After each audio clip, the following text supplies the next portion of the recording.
PPT visible है? Yes हाँ sir. Sir visible है। Yes sir. Okay, thank you. So today we will discuss the other type of biasing in the diode which we saw earlier, like forward bias diode. Today we will discuss about reverse bias diodes. Reverse bias diode में क्या होता है और कैसे work करता है. So कभी भी आपको प्रॉब्लम हो तो at any instant you can tell me. अगर नेटवर्क रिलेटेड इशू है और एनी डाउट है you can ask me at that moment.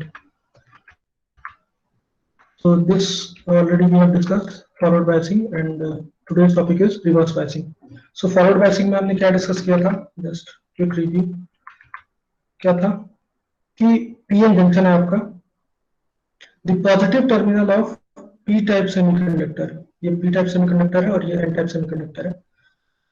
So positive terminal of p type semiconductor must be connected to positive side of battery.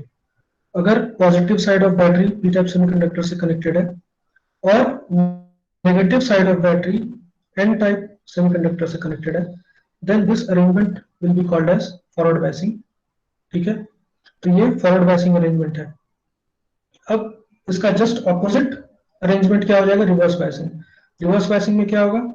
Negative terminal connected होगा P type से और positive terminal connected होगा N type से. So the arrangement can be seen in this figure. इसमें देखो आप, negative terminal of battery is connected directly to P type of diode, P side of diode, और जो positive terminal of battery है that is directly connected to N side of diode. अब दोनों में difference क्या हो रहा है? एक चीज तो आप ये देख रहे होंगे इन दोनों फिगर्स में, इसका जो डिप्लीशन रीजन है वो क्या है? बहुत ही स्मॉल है as compare to this one. ठीक है. दूसरा डिफरेंस क्या है? The connection of biasing. ठीक है, कैसे कनेक्ट है बायसिंग आपका. तो ये दो डिफरेंस आपके पिक्टोरियल रिप्रेजेंटेशन से आप विजुलाइज कर सकते हो. और तीसरी चीज आप ये बात करोगे इसके बारे में कि करंट की direction and the amount of current कितना फ्लो होगा, वो सारे इसके डिफरेंसेस होंगे. ठीक है, तो अभी हमने जब फॉरवर्ड बायस में डिस्कस किया था तो क्या था कि कैसे ये डिप्लीशन लेयर फॉर्म होता है और कैसे डिमिनिश होता है. हम क्या करते हैं, पहले बैटरी को वोल्टेज को अप्लाई करते हैं, एक बैटरी अप्लाई करते हैं and positive is connected to P side and negative is connected to N side. उसके बाद क्या करते हैं हम कि जो आपका वोल्टेज लेवल है वो धीरे धीरे इंक्रीज करते हैं. तो अनबायस्ड कंडीशन में एक प्री डिफाइंड डिप्लीशन लेयर होगा. उस मोमेंट पे कोई भी आपका करंट फ्लो नहीं करेगा, जो हमने इसमें देखा था. प्री डिफाइंड डिप्लीशन लेयर था और कोई भी करंट फ्लो नहीं कर रहा था. बट जब आप बायसिंग अप्लाई करते हो तो आप क्या करते हो, धीरे धीरे इस वोल्टेज को इंक्रीज करते हो. ठीक है,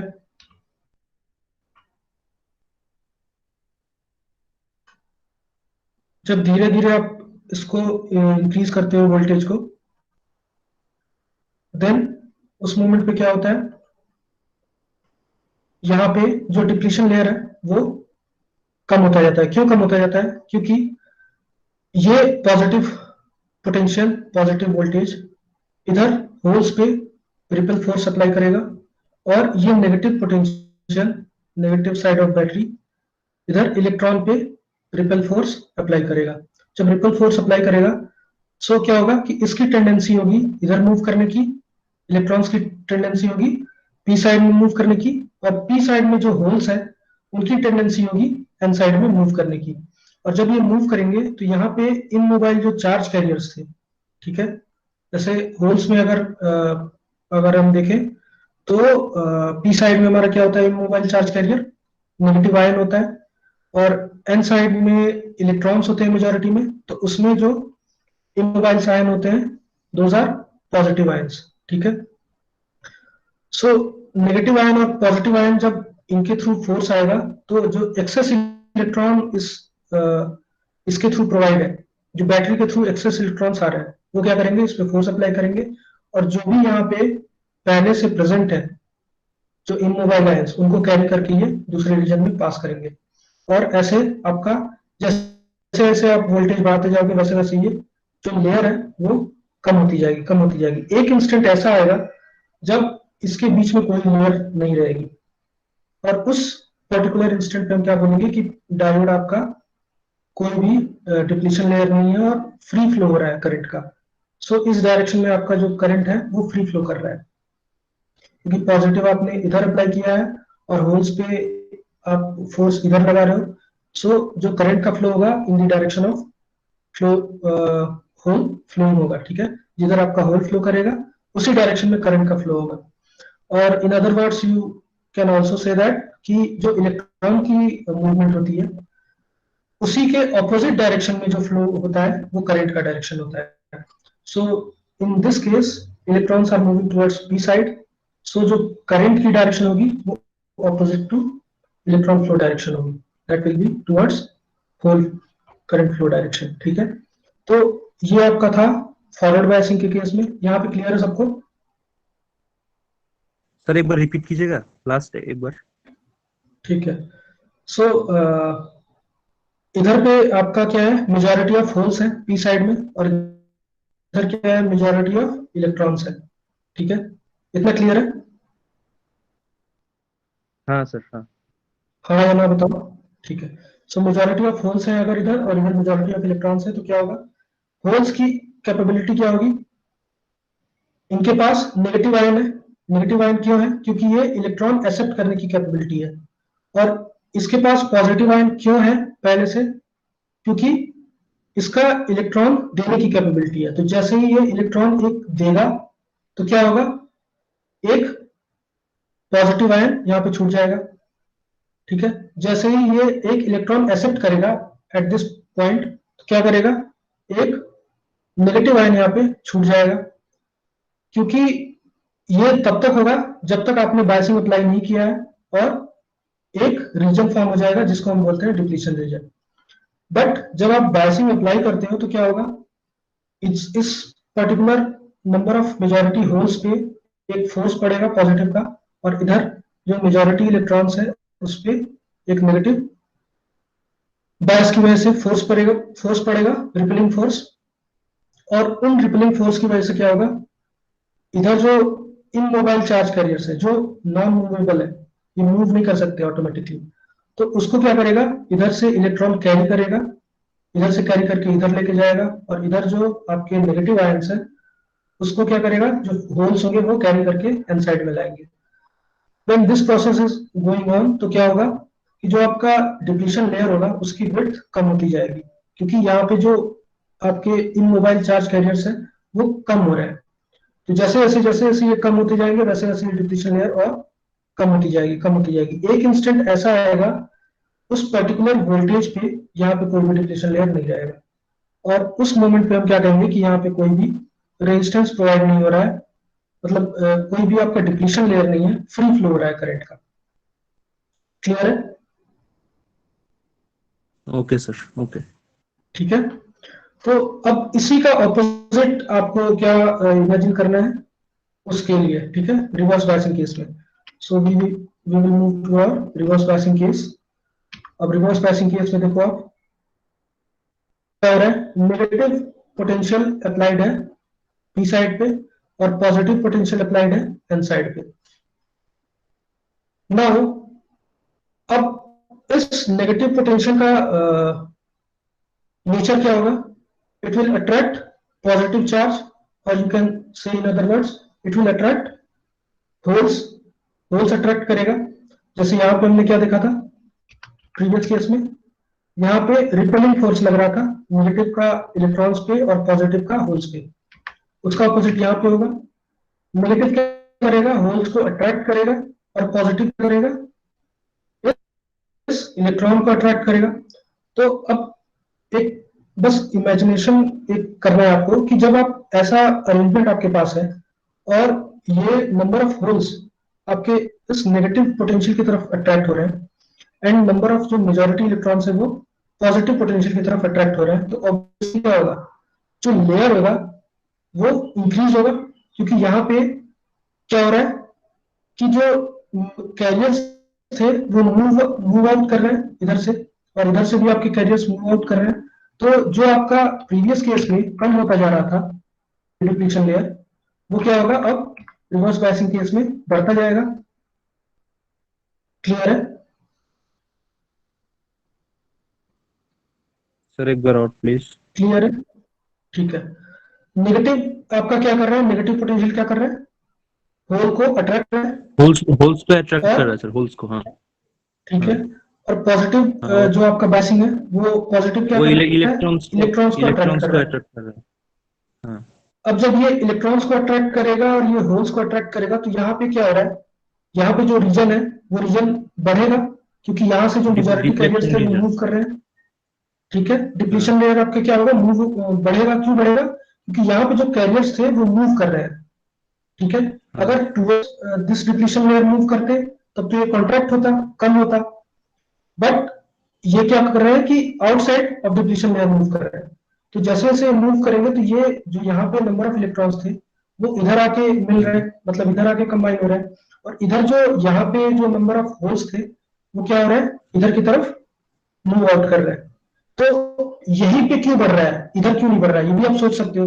तो ऐसे आप सोचो कि जब एक भीड़ होती है और भीड़ में से आप इधर से आप मूव कर रहे हो, तो जो इधर वाले मेजॉरिटी कैरियर्स है वो इधर की तरफ मूव करेंगे, और सेम जो सिनेरियो है वो इधर भी है आपके लिए, कि जो नंबर ऑफ मेजॉरिटी इलेक्ट्रॉन्स है वो अगर इधर मूव कर रहे हैं तो ऑब्वियसली जो फोर्स इन इलेक्ट्रॉन्स पे पड़ेगा वो इस साइड की तरफ पड़ेगा। तो ये जो इलेक्ट्रॉन्स है अपने रीजन को छोड़ के दूसरी साइड मूव करने लगेंगे। वैसे ही प्रोसीजर आपका इधर भी हो रहा है, इधर भी आपके क्या हो रहा है, जो मेजॉरिटी होल्स है वो मूव कर रहे हैं। तो इस साइड का जो डिप्लीशन है वो क्या हो रहा है, डिप्लीशन मीन्स कमी। ठीक है, यहाँ पे जो कैरियर्स है वो क्या हो रहा है, कम हो रहा है। वैसे ही इस साइड में भी आप देखो तो यहाँ पे भी आपके कैरियर्स कम हो रहे हैं। तो जब इस रीजन में कैरियर्स कम होते जाएंगे तो क्या होगा, डिप्लीशन लेयर ऑब्वियसली बढ़ेगा। क्लियर है? हाँ सर। और किसी को डाउट? देखो डाउट है तो आई कैन एक्सप्लेन अगेन। नहीं सर। एक ही आवाज आ रही है और किसी की आवाज नहीं आ रही, आई थिंक नो या तो डाउट सब सर। सो रहे हैं, या तो सब सो रहे हैं, या तो सबको समझ में नहीं आ रहा है। सर क्लियर है। सर आ क्लियर रहा है? है समझ में। हाँ, क्लियर है तो सर। Please respond. अगर आप रिस्पॉन्ड नहीं करोगे तो मुझे समझ में नहीं आएगा कि आप समझ भी रहे हो। ठीक है, और चैट बॉक्स में लिखने से कोई फायदा नहीं है, क्योंकि when you are in PPT mode then you can not access chat box. ठीक है, तो मुझे चैट बॉक्स में क्या हो रहा है मुझे कुछ पता नहीं है, फ्रैंकली स्पीकिंग। तो आप, अगर आपको डाउट है या आपको कुछ समझ में नहीं आ रहा है या आपको कुछ भी बोलना है तो please unmute yourself and please speak. ठीक है, तो यहाँ पे आपका क्लियर है कि डिप्लीशन लेयर कैसे फॉर्म हो रहा है, कैसे बढ़ रहा है, बताओ। Yes sir. ठीक है, अब डिप्लीशन लेयर फॉर्म आपको पता चल गया। दैट मीन्स कि अब हम इसको मूव करते हैं जो यहाँ पे रिटर्न कंटेंट है। In case of reverse biasing, the negative terminal connected to the p-type material and positive terminal to the n-type material. The negative potential attracts the holes away from the edge of the junction barrier on the p side, while the positive potential attracts the electrons away from the edge of the barrier on the n side. ठीक है, this action increases the barrier width। कि ये सारे मैंने explain कर दिए points। This prevents current flow across the junction by majority carriers। अब इस लाइन को आप देख सकते हो, इसमें क्या हो रहा है कि जब आपके मेजॉरिटी कैरियर्स का मूवमेंट इस डायरेक्शन में है और इस मेजॉरिटी कैरियर का मूवमेंट इस डायरेक्शन में है, तो ऑब्वियसली इनका मूवमेंट इधर की तरफ होगा नहीं, जंक्शन के थ्रू होगा नहीं। क्लियर है मैं क्या बोला? Yes sir. कि जब Yes. मेजॉरिटी कैरियर्स पे फोर्स आपका इस नेगेटिव पोटेंशियल के थ्रू लग रहा है तो क्या होगा, इनका मूवमेंट इस डायरेक्शन में होगा, और ये पॉजिटिव पोटेंशियल का जो फोर्स है वो इस पे अट्रैक्टिव फोर्स इस डायरेक्शन में लग रहा है, क्योंकि ये नेगेटिव इलेक्ट्रॉन है। तो क्या होगा, इनका मूवमेंट इस डायरेक्शन में होगा, तो ऑब्वियसली जो मूवमेंट होगा थ्रू डिप्लीशन लेयर वो आप कह सकते हो जीरो है, क्योंकि इन पे फोर्स इस डायरेक्शन में लग रहा है और इस पे फोर्स इस डायरेक्शन में लग रहा है। ठीक है, तो वही सेम चीज यहाँ पे एक्सप्लेन किया है। This prevents the current flow across the junction by majority carriers. However, the current will not exact zero because of the minority carriers crossing the junction. अब ये क्या कह रहा है कि मेजॉरिटी कैरियर्स के थ्रू जो करंट होगा वो तो जीरो होगा, बट जो माइनॉरिटी कैरियर्स के थ्रू करंट होगा that will not be zero. क्यों ऐसा है? सो जब हम पी टाइप सेमीकंडक्टर की बात करते हैं तो in P type semiconductors holes are in majority and electrons are in minority. Clear है? हाँ या ना? Yes, sir. Yes, sir. Yes, sir. ठीक है। Yes, sir. सिमिलर आप इसके लिए भी बोल सकते हो कि जब एन टाइप सेमीकंडक्टर में इलेक्ट्रॉन्स आर इन मेजॉरिटी तो होल्स आर इन माइनॉरिटी। तो इधर होल्स माइनॉरिटी में है और इधर इलेक्ट्रॉन्स माइनॉरिटी में। तो इलेक्ट्रॉन्स अगर माइनॉरिटी में है और नेगेटिव पोटेंशियल अप्लाइड है तो क्या करेगा? उस पर अट्रैक्टिव फोर्स लगेगा या रिपल्सिव फोर्स लगेगा? बताओ। सर एक बार फिर से रिपीट कीजिए क्वेश्चन। पी टाइप में कौन से माइनॉरिटी कैरियर्स हैं ये बताओ। सर माइनॉरिटी नेगेटिव है, इलेक्ट्रॉन्स है। Electrons negative. इलेक्ट्रॉन्स पे अगर नेगेटिव पोटेंशियल का अट्रैक्टिव फोर्स पड़ेगा या रिपल्सिव फोर्स पड़ेगा? रिपल्सिव। Repulsive force. ठीक है, तो रिपल्सिव फोर्स पड़ेगा तो ऑब्वियसली जो इधर साइड में आपके क्या है, होल्स है माइनॉरिटी में, उस पे भी पॉजिटिव के थ्रू रिपल्सिव फोर्स पड़ेगा। जब रिपल्सिव फोर्स पड़ेगा तो क्या होगा कि इधर के इलेक्ट्रॉन इस साइड मूव करेंगे और इधर के होल्स इस साइड मूव करेंगे। ठीक है, तो उसके थ्रू सर पी पे तो होल्स है ना सर, पी पे Minor- होल्स है ना, I'm और talking about एन में minority. Electron. I'm talking about minority carrier. जब minority carrier की बात कर रहे हैं तो उस समय क्या होगा? जब minority carrier की हम बात कर रहे हैं तो p टाइप सेमीकंडक्टर में minority carrier क्या होते हैं? इलेक्ट्रॉन्स होते हैं। और n टाइप सेमीकंडक्टर में minority carrier क्या होते हैं? होल्स होते हैं। मैंने मेजॉरिटी और माइनॉरिटी कैरियर का कॉन्सेप्ट बताया था, क्या होता है?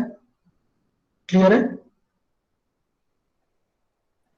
Yes sir. ठीक है, तो जब पी टाइप की हम बात करते हैं तो इसमें मेजॉरिटी होल्स हैं जो आपको शो हो रहे हैं। माइनॉरिटी हम शो नहीं करते क्योंकि कॉम्प्लेक्स हो जाएगा स्ट्रक्चर। तो माइनॉरिटी आपके जो कैरियर्स होते हैं, those carriers are electrons in P type semiconductor. और एन टाइप सेमीकंडक्टर में जो माइनॉरिटी कैरियर्स होते हैं दोस आर होल्स। तो होल्स पे जो फोर्स पड़ेगा वो रिपल्सिव पड़ेगा क्योंकि यहाँ पे पॉजिटिव अप्लाइड है। सिमिलर जो माइनॉरिटी कैरियर्स यहाँ पे इलेक्ट्रॉन्स हैं उन पे भी नेगेटिव पोटेंशियल की वजह से रिपल्सिव फोर्स पड़ेगा। तो ये इलेक्ट्रॉन्स इस साइड मूव करने की टेंडेंसी रखते हैं और ये होल्स आपके इस साइड मूव करने की टेंडेंसी रखते हैं। सो जो एक्चुअल करंट की डायरेक्शन होगी वो किस डायरेक्शन में होगी? लेफ्ट टू राइट और राइट टू लेफ्ट? अब बताओ। मेरा क्वेश्चन क्या है कि ड्यू टू माइनॉरिटी कैरियर जो करंट आपका आ रहा है, what will be the direction of current due to minority left to carrier? Sir, right to left to left. Right side. शायद नहीं, कंफर्म बताओ। Sir, right to left होगा. किसी को लेफ्ट टू राइट लग रहा है? सर लाइक सर मुझे राइट लगता टू है left to left. Right. Left to right क्यों लग रहा है आपको? लेफ्ट टू राइट क्यों लग रहा है? तो क्योंकि इलेक्ट्रॉन्स जो है वो फ्लो कर रहे हैं from left to right. Electrons move कर रहे हैं आपके लेफ्ट टू राइट, तो करंट की डायरेक्शन क्या होती है? इलेक्ट्रॉन की डायरेक्शन में होती है या अपोजिट डायरेक्शन में होती है? अपोजिट।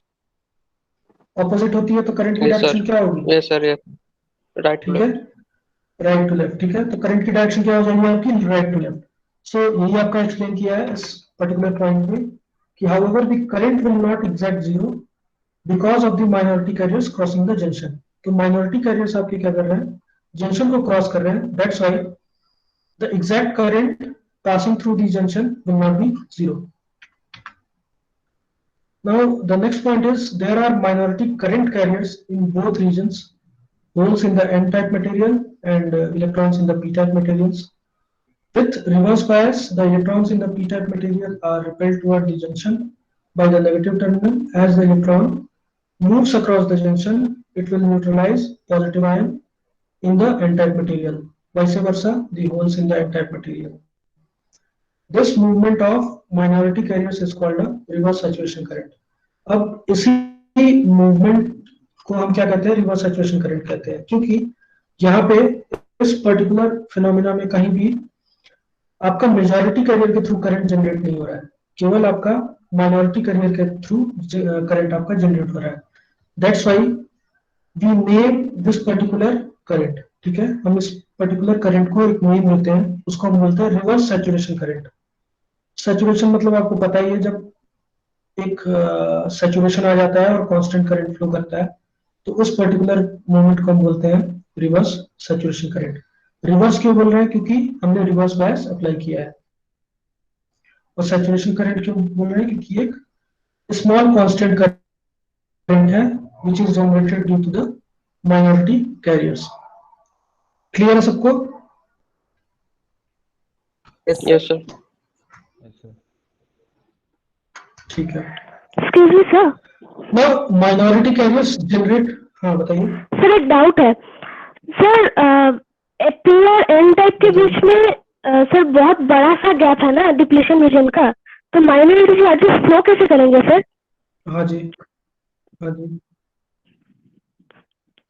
वही बता रहा हूँ मैं. रुको, माइनॉरिटी चार्ज कैरियर्स कैसे फ्लो करेंगे. देखो इधर क्या है, आपके माइनॉरिटी कैरियर होल्स हैं. ठीक है, हाँ सर. क्लियर है? हाँ सर. इधर क्या है, होल्स हैं, और इधर क्या है, आपके इलेक्ट्रॉन्स हैं.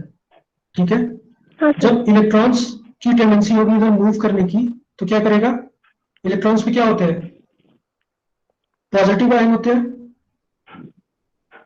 इलेक्ट्रॉन्स पे क्या होते हैं, पॉजिटिव आयन होते हैं, और होल्स पे क्या होते हैं, नेगेटिव आयन होते हैं. क्लियर है? हाँ या ना बताओ. हाँ सर. मैं क्या बोला, इलेक्ट्रॉन्स पे क्या होते हैं आपके इलेक्ट्रॉन, ये एन टाइप मटेरियल है. एन टाइप मटेरियल में इलेक्ट्रॉन देने की टेंडेंसी होती है, और पी टाइप मटेरियल में इलेक्ट्रॉन एक्सेप्ट करने की टेंडेंसी होती है. तो पी टाइप मटेरियल में अगर इलेक्ट्रॉन एक्सेप्ट करने की कैपेबिलिटी होती है, और इस साइड क्या है, आपके माइनॉरिटी में इलेक्ट्रॉन्स है, तो इलेक्ट्रॉन्स का क्या होगा, इधर आप मूव करेंगे. जब इधर मूव करेंगे तो एक्स्ट्रा इलेक्ट्रॉन अगर आप दे रहे हो, दैट मीन्स कि इस वाले को ये फिल करेगा, इस वाले चार्ज कैरियर को फिल करेगा, ये इमोबाइल चार्ज कैरियर को फिल करेगा. ठीक है, वैसे ही आपका होल्स का क्या होगा, इस वाले चार्ज कैरियर को फिल करेगा. अभी मैं एक की बात कर रहा हूँ, केवल एक एटम की बात कर रहा हूँ, एक इलेक्ट्रॉन की बात कर रहा हूँ. ठीक है, तो उस केस में इसको फिल करेगा. क्लियर है? हाँ सर. ठीक है, तो अब जब ये फोर्स अप्लाई कर रहे हो आप, तो ये क्या करेगा, इसका टेंडेंसी होगा इस साइड मूव करने का. तो एक जो यहाँ पे क्रिएट था वो यहाँ पे भी मूव कर सकता है, और सिमिलर केस में जो इधर जो आपका इलेक्ट्रॉन था वो इस केस में यहाँ पे भी मूव कर सकता है. आपको याद होगा एक फर्स्ट क्लास में मैंने फर्स्ट या सेकंड क्लास में एक वीडियो आपको शो किया था, जिसमें कैसे इलेक्ट्रॉन और होल करंट फ्लो करते हैं. याद है आपको? Yes sir. उसमें कैसे होता था कि जो आपका एक पोजीशन है, suppose let me go back to the previous slide, जहां पे जैसे यहाँ पे हम बात कर रहे हैं. ठीक है, इस पर्टिकुलर पोजीशन पे आप देखो, अगर यहाँ पे इलेक्ट्रॉन है, तो this electron has the tendency to move around this whole crystal. कैसे मूव करेगा, यहां से इलेक्ट्रॉन इस पर्टिकुलर बॉन्ड पोजीशन पे भी मूव कर सकता है, और यहाँ का इलेक्ट्रॉन इस पर्टिकुलर बॉन्ड पोजीशन पे भी मूव कर सकता है. सिमिलर केस आप पी टाइप में भी अज्यूम कर सकते हो. पी टाइप में क्या है, यहाँ पे आपका होल है. अगर इस होल को आप मूव करो यहाँ पे, तो यहाँ पे ये आपका होल होगा, और ये वाला इलेक्ट्रॉन यहाँ पे मूव कर जाएगा. ठीक है, और ये वाला जो अगर यहाँ पे होल आता है, तो this hole can move towards this point also, क्योंकि आपका एनर्जी तो इस पूरे क्रिस्टल में सेम है. क्लियर है? होल और इलेक्ट्रॉन का मूवमेंट कैसे हो रहा है आपका, क्योंकि अगर आपका एनर्जी लेवल सेम है, तो this hole can move around this whole structure easily. क्योंकि किसी भी पर्टिकुलर बॉन्ड में जो मूवमेंट है उसमें एक्स्ट्रा एनर्जी की जरूरत नहीं है। अगर आपका ये होल है तो hole can move around this whole structure easily without giving any particular energy. तो वैसे ही आपका इलेक्ट्रॉन भी इस पूरे एटम में इजीली मूव कर सकता है without providing any external energy. अगर जब तक आप कोई भी एक्सटर्नल एनर्जी प्रोवाइड नहीं करते हो तो इस पूरे स्ट्रक्चर में कहीं भी मूव कर सकता है। बट प्रॉपर कंडक्शन के लिए you have to provide some sufficient amount of energy to move this electron from this valence band portion to conduction band portion. ठीक है, तो कंडक्शन बैंड में हमें करंट फ्लो कराना होता है। दैट्स व्हाई हम क्या करते हैं, इसको एक सफिशिएंट एनर्जी देते हैं to move from this valence band crystal to conduction band energy level. But अगर आपका एनर्जी लेवल आपका सेम है तो ये electron free to move around this crystal, कहीं भी मूव कर सकता है। इसको एक सफिशिएंट एनर्जी देने की कोई जरूरत नहीं है अगर वैलेंस बैंड में ही मूव करना है तो। यहां तक क्लियर है सबको?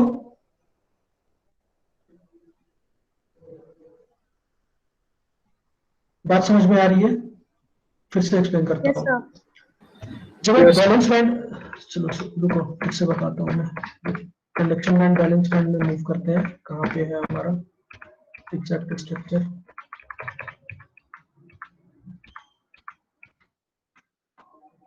ठीक है, यहाँ पे देखो आप, ये बैलेंस बैंड है। ठीक है, सेमीकंडक्टर की बात करते हैं। ये बैलेंस बैंड है। इस बैलेंस बैंड में सपोज आपका कोई इलेक्ट्रॉन है, एन टाइप की बात कर रहे हैं, तो इलेक्ट्रॉन है आपका। अगर इलेक्ट्रॉन है तो इलेक्ट्रॉन कहीं भी मूव कर सकता है, एक्स्ट्रा वॉइस इलेक्ट्रॉन। कट हो रहा है आपका। अभी क्लियर है वॉइस? हाँ सर, हाँ। ठीक है, तो इस पर्टिकुलर बैंड में अगर बात करें तो यहाँ पे क्या है, सारे इलेक्ट्रॉन्स हैं उनकी एनर्जी लेवल सेम है, अगर लगभग सेम है। ठीक है, क्योंकि ये आपका एक बैंड बना हुआ है और इनके बीच में जो एक कहोगे कि जो एनर्जी लेवल है वो अप्रोक्सीमेटली सेम है, जो हमने यहाँ पे देखा था इस पर्टिकुलर बैंड गैप स्ट्रक्चर से। यहाँ पे देखो आप, मैंने एक्सप्लेन किया था कि ये 4n स्टेट्स और 4n स्टेट्स में स्प्लिट हो जाते हैं और इनकी एनर्जी लेवल अप्रोक्सीमेटली बहुत ही क्लोज होती है और यहाँ पे भी बहुत ही क्लोज होती है। सो एक पर्टिकुलर एनर्जी लेवल की बात करें तो उस केस में क्या होगा, that electron can easily move around this valence band. तो यहाँ पे क्या है आपका, कोई अगर एक्स्ट्रा इलेक्ट्रॉन है तो वो फ्रीली मूव कर सकता है इस वैलेंस बैंड में। वैसे ही कंडक्शन बैंड में भी अगर कोई एक्स्ट्रा इलेक्ट्रॉन है तो जब तक आप कोई पर्टिकुलर एनर्जी नहीं देते हो तब तक वो फ्रीली मूव कर सकता है कहीं भी।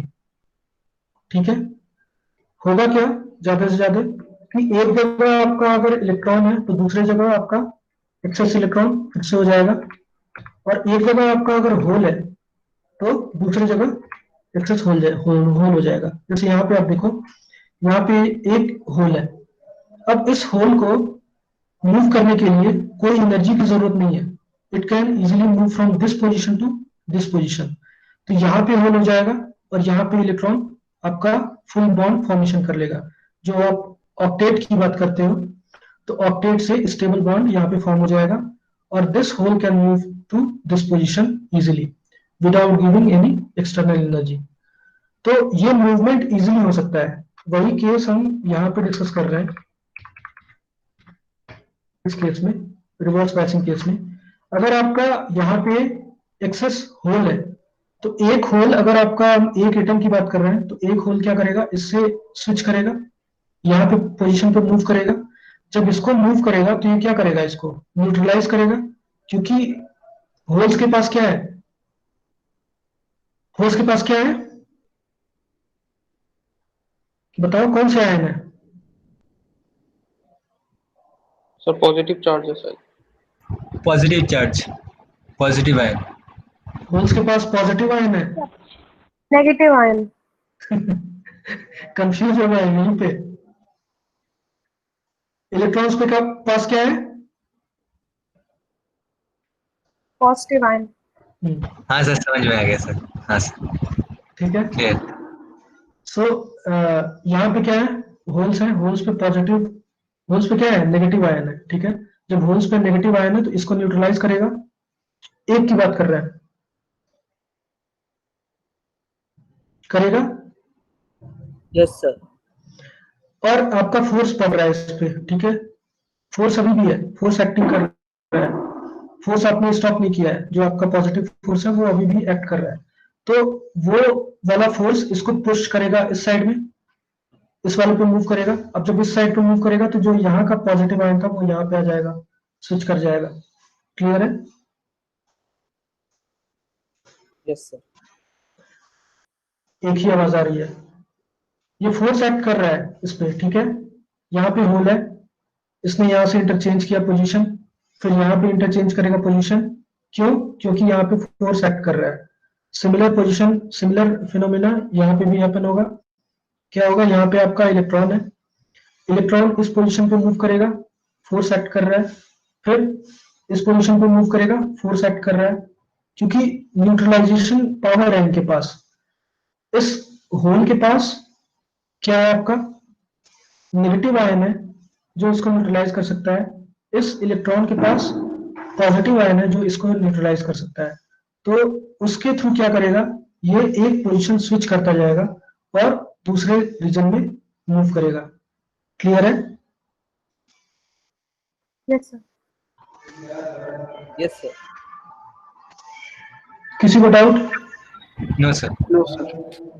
ठीक है, तो जैसे हमने उस पर्टिकुलर केस में देखा था वही सेम फिनोमेना यहाँ पे भी हो रहा है, बट जो डिप्लीशन लेयर है उसमें कोई भी चेंज नहीं हो रहा है।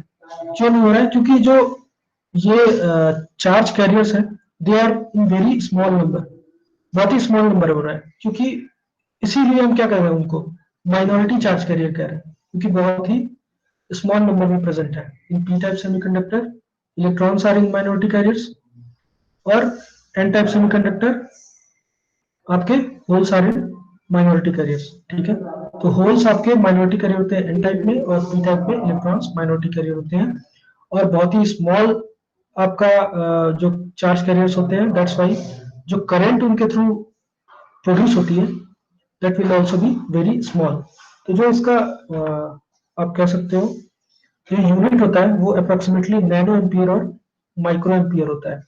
सो यू कैन इमेजिन कि नैनो एम्पियर कितना होता है, 10 टू द पावर -9 और 10 टू द पावर -6 के ऑर्डर का करंट होता है। ठीक है, क्लियर है सबको? Yes sir. अब जब माइनॉरिटी कैरियर की बात करते हैं तो उसका जो जनरेशन होता है वो डिफरेंट केस में डिफरेंट सेमीकंडक्टर में डिफरेंट होता है। सो यहाँ पे कोई हमारा एक्सटर्नल सोर्स अप्लाइड नहीं है एक्सेप्ट इलेक्ट्रिसिटी। तो जो कॉज होता है इस माइनॉरिटी कैरियर जनरेशन का वो होता है टेम्परेचर। सो जो टेम्परेचर आप एक पर्टिकुलर टेम्परेचर से अबव टेम्परेचर आप देते हो तो क्या होता है, माइनॉरिटी कैरियर कैसे जनरेट होते हैं, मैंने आपको इस केस में बताया था, इंट्रिंसिक केस में, अगर आपको याद हो तो, कि जब हम टेम्परेचर इंक्रीज करते हैं तो इनिशियली 0 डिग्री केल्विन पे तो ये सारे के सारे स्टेबल रहते हैं, कहीं पे भी कोई ब्रेक नहीं होता है बॉन्ड का, और this hole semiconductor will behave as a insulator. ठीक है, एक इंसुलेटर की तरह बिहेव करता है 0 डिग्री केल्विन।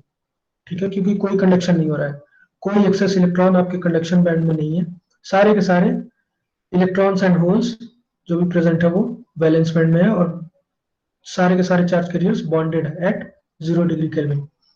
पर जैसे जैसे आप टेम्परेचर इंक्रीज करते हो सो एट दैट मोमेंट क्या होगा, ये सारे के सारे जो कुछ बॉन्ड्स होते हैं वो क्या होंगे, ब्रेक होंगे। So as you increase the temperature क्या होगा, जो बॉन्ड होगा वो टूटेगा। सो जब बॉन्ड टूटेगा तो क्या होगा, equal number of electron and hole generate होगा।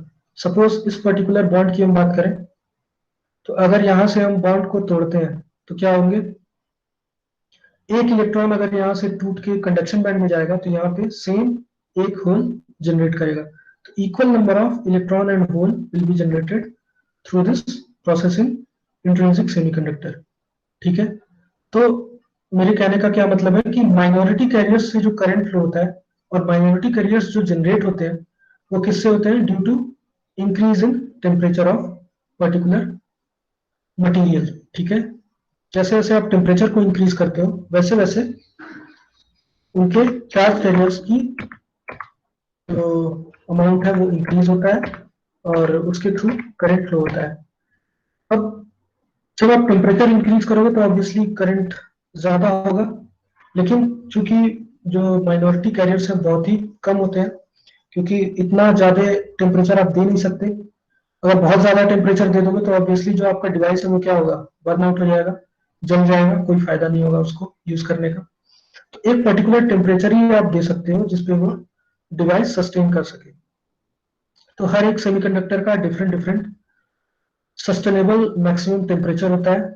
सिलिकॉन का हाईएस्ट होता है, ठीक है, क्योंकि सिलिकॉन बहुत ही ज्यादा टेम्परेचर पे सस्टेन कर सकता है, इसलिए मोस्ट ऑफ द एप्लीकेशंस में हम सिलिकॉन डायोड का या सिलिकॉन मटेरियल का यूज करते हैं। और जर्मेनियम का यूज तब करते हैं जब हमें हाई करंट की रिक्वायरमेंट होती है, ठीक है। अब आप ये बताओ, मैंने पहले भी बता रखा है कि why this reverse saturation current is very small in silicon diode and germanium diode is having very high current as compare to silicon diode. ये क्यों हो रहा है कि सिलिकॉन डायोड में बहुत ही स्मॉल करंट है और जर्मेनियम में बहुत ज्यादा करंट है? बताओ इसका रीजन, मैंने पहले बता रखा है इसको।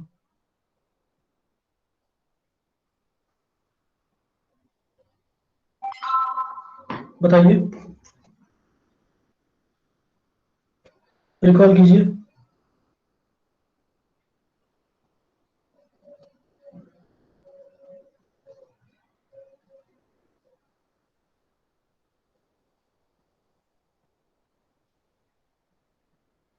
सर क्वेश्चन एक बार रिपीट कीजिएगा। मैंने क्या पूछा कि सिलिकॉन डायोड में इतना स्मॉल करंट क्यों है?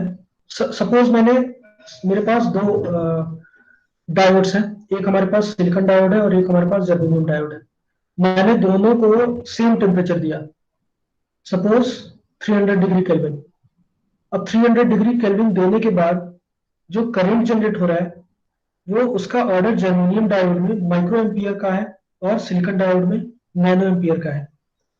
तो मेरा क्वेश्चन ये है कि सिलिकॉन डायोड में इतना स्मॉल अमाउंट ऑफ करंट क्यों जनरेट हो रहा है और जर्मेनियम डायोड में उस as compare to silicon diode high generate हो रहा है? क्यों ऐसा हो रहा है? क्या रीजन हो सकता है?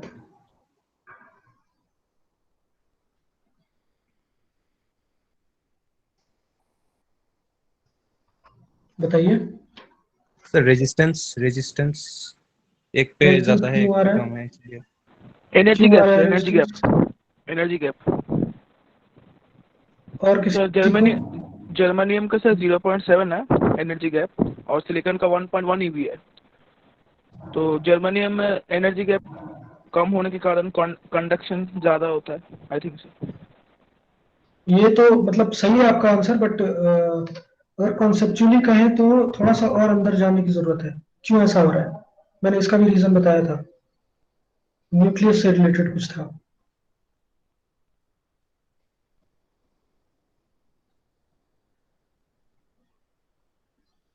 याद करो।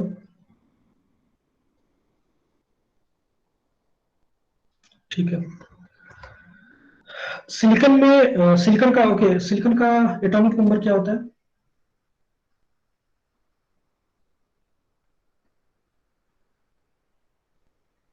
बताओ। 14, जर्मेनियम का कितना होता है? 32, ठीक है। सो सिलिकॉन का जब 14 होता है और जर्मेनियम का 32 होता है, तो आउटर शेल के इलेक्ट्रॉन पे जो फोर्स है ड्यू टू न्यूक्लियस किसमें ज्यादा होगा, सिलिकॉन में होगा कि जर्मेनियम में होगा? सिलिकॉन में।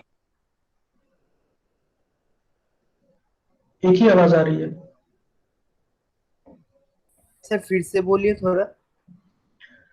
सिलिकॉन का एटॉमिक नंबर क्या है? 14, जर्मेनियम का क्या है? 32। आउटर शेल के इलेक्ट्रॉन पे जो न्यूक्लियस के थ्रू जो अट्रैक्टिव फोर्स है वो किसमें ज्यादा होगा, सिलिकॉन में होगा कि जर्मेनियम में होगा? सिलिकॉन में। सिलिकॉन। Silicon sir, silicon. ठीक है। सो सिलिकॉन का जो बॉन्डिंग है वो बहुत ही ज्यादा स्ट्रांग होगा, क्योंकि जो न्यूक्लियस के थ्रू फोर्स लग रहा है आउटर शेल पे इलेक्ट्रॉन पे वो ज्यादा है एज कंपेयर टू जर्मेनियम। तो जो आउटर शेल के इलेक्ट्रॉन्स को मूव कराना है वो इजी होगा जर्मेनियम में as compare to silicon. Clear है? Yes sir. क्लियर है? यस सपोज मैंने 5 इलेक्ट्रॉन वोल्ट दिया और 5 इलेक्ट्रॉन वोल्ट देने से आउटर शेल के इलेक्ट्रॉन, मैं बस एक नंबर अज्यूम कर रहा हूँ कि 5 इलेक्ट्रॉन वोल्ट देने पे जर्मेनियम के जो आउटर शेल के इलेक्ट्रॉन है they can easily move from valence band to conduction band. But 5 electron volt इसके लिए सफिशिएंट नहीं होगा to move the outer shell electron from valence band to conduction band. ठीक है? दैट इज वाई जो इसका अमाउंट ऑफ करंट होता है वो ज्यादा होता है एज कंपेयर टू सिलिकॉन, और इसीलिए हम सिलिकॉन को for high temperature applications use करते हैं। ठीक है? एज कंपेयर टू जर्मेनियम, और जर्मेनियम को वहां यूज करते हैं जहां पे हाई करंट रिक्वायरमेंट होती है। आई होप सबको क्लियर होगा। Yes sir. Yes sir. Yes, sir. Now biasing हमारा कंप्लीट हो गया, forward biasing and reverse biasing. अब हम मूव करते हैं BI characteristics of diode. BI characteristic means voltage and current का जो रिलेशन है वो कैसे हम थ्रू कैरेक्टरिस्टिक डिफाइन करते हैं, that can B explain through this graph. अब इसमें देखो आप, the vertical axis represents current and horizontal axis represents voltage. तो ये पॉजिटिव वोल्टेज है तो ऑब्वियसली फॉरवर्ड बायस की बात हो रही है, और जब इधर की बात करते हो नेगेटिव वोल्टेज तो आप रिवर्स बायस की बात करते हो। और इधर आपका फॉरवर्ड करंट है और इधर आपका रिवर्स करंट है। ठीक है? तो जब आप फॉरवर्ड बायस अप्लाई करते हो, सपोज पॉजिटिव पोटेंशियल, अब पॉजिटिव पोटेंशियल हम क्या कह रहे हैं कि P टू N के बीच में डिफरेंस, यहाँ पे जो वोल्टेज है और यहाँ पे जो वोल्टेज है, सो इस पोटेंशियल को अगर Vp माने और इस पोटेंशियल को अगर Vn माने तो Vp minus Vn should be greater than 0। अगर ऐसा केस होता है तो हमारा फॉरवर्ड बायस होगा। फिर से बोल रहा हूं मैं, इस पोटेंशियल को हम Vp मानते हैं, V एट P साइड, और इस पोटेंशियल को हम मानते हैं Vn। ठीक है? यहाँ पे N साइड पे जो कनेक्टेड है वो Vn है। तो difference between Vp and Vn that is Vp minus Vn अगर ग्रेटर देन 0 है, मींस Vp माइनस Vn अगर पॉजिटिव है, that means diode is in forward bias region. ठीक है? क्लियर है? Yes sir. Yes sir. ठीक है। अब उसका Yes. ऑपोजिट केस क्या होगा? रिवर्स बायस में होगा। रिवर्स बायस में मैं क्या बोल रहा हूँ कि Vp अगर यहाँ पे है, P साइड में है, और Vn आपका N साइड में है, सो Vp माइनस Vn अगर लेस देन 0 होगा तो हम क्या बोलेंगे? रिवर्स बायस में है। क्लियर है? Yes sir. ठीक है। तो अभी तक हमने जो डिस्कस किया है वो आपको आगे के एप्लीकेशन में पता चल जाएगा। यहाँ पे हमने कोई भी एक्स्ट्रा एलिमेंट ऐड नहीं किया है। ठीक है? लाइक रेजिस्टेंस, कैपेसिटेंस, इंडक्टेंस कुछ भी ऐड नहीं किया है सर्किट में। तो हमने यहाँ पे समझाने के लिए ये बोला आपको, याद कराने के लिए कि पॉजिटिव अगर P साइड से कनेक्टेड है, नेगेटिव अगर N साइड से कनेक्टेड है, तो हम बोलते हैं कि फॉरवर्ड बायस है। लेकिन एक्चुअल क्या है इसका डेफिनेशन है फॉरवर्ड बायस का कि Vp minus Vn should be greater than 0 for forward biasing, and for reverse biasing Vp minus Vn should be less than 0। Clear है सबको? Yes sir. Yes sir. ठीक है? तो आगे मतलब ये ध्यान देना, आप जब भी क्वेश्चन हम करेंगे, इस पे न्यूमेरिकल क्वेश्चंस करेंगे, तो वहां पे हमें यू हैव टू डिसाइड कि Vp माइनस Vn क्या आ रहा है डायोड पे। अगर वो पॉजिटिव आ रहा है तब हम फॉरवर्ड बायस करेंगे, अगर नेगेटिव आ रहा है तो रिवर्स बायस करेंगे। ठीक है?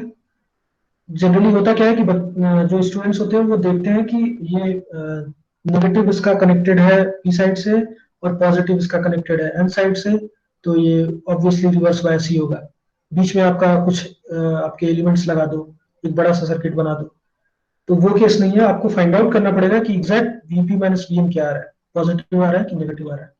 So we will see in that particular example जब हम वहां पे जाएंगे। तो अब वही केस है यहाँ पे। ठीक है? फॉरवर्ड बायस मतलब मैं क्या बात कर रहा हूँ? Difference between Vp minus Vn। VP और VN के बीच का जो डिफरेंस है वो अगर पॉजिटिव है that means we are saying it as forward bias बोल रहे हैं, और अगर नेगेटिव है तो रिवर्स बायस बोल रहे हैं। अब होता क्या है कि जैसे जैसे आप वोल्टेज डिफरेंस इंक्रीज करते हो, जो जो मैं बात कर रहा था यहाँ पे फॉरवर्ड बायस में, कि जैसे जैसे आप इस वोल्टेज को इंक्रीज करते हो वैसे वैसे क्या होता है, ये डिप्लीशन लेयर कम होता जाता है। ठीक है, तो इनिशियली जब जीरो वोल्टेज होगा तब तो कोई करंट नहीं होगा, तो that can be seen from this graph.